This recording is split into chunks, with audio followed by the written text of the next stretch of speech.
Hello guys, কলকাতার উদ্দেশ্যে রওনা দিয়েছি। কলকাতা মানে হাওড়া স্টেশন উদ্দেশ্যে রওনা দিয়েছি। শতাব্দীর ভিস্টাটম বসে আছি। মাঝখানে একটু ঘুমিয়ে পড়েছিলাম, 5:30টার সময় ট্রেনটা ছেড়েছি। আগের দিন রাত্রিবেলা ঘুমাতে পারিনি। সারা রাত্রির যে রেলওয়ে নন এসি ডাবল বেডের যে রিটায়ারিং রুম হয় সেখানেই ছিলাম।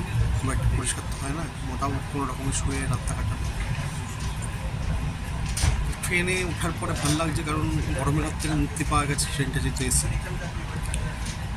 খারাপ লাগছে, ফিরে যেতে হচ্ছে, কিন্তু আলটিমেটলি গিয়ে সেই গরমের মধ্যে পড়তে হয়। যদি শীতকালে বাড়িটা ওখানে থাকতো আর গরমকালে পাহাড়ে উঠিয়ে নেওয়া যেত তাহলে ভালো হতো। ইতিমধ্যে আমরা কফি খেয়েছি ট্রেনে। তাহার যখন অমন করে সারাক্ষণ তো ঝগড়া করে। হ্যালো গাইস, তোমরা এর বিচার করো। এ আমার সাথে কালকে খুব চিৎকার করেছে, এখন আবার আমার সাথে আলগা পিড়িত করতে আসছে। তাহলে কি করতে দেওয়া উচিত? না, একে দূরে ছুড়ে দেওয়া উচিত। বলো গাইস, তোমরা এর সলিউশন, তোমরা যা বলবে আমি সেটা মেনে নেব।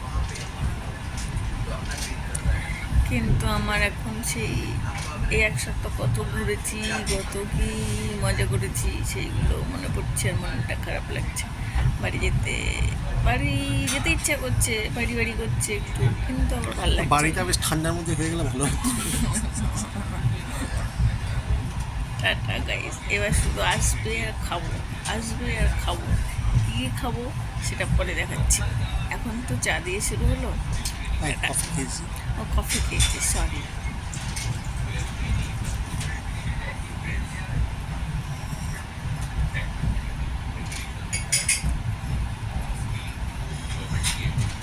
বন্ধ করো।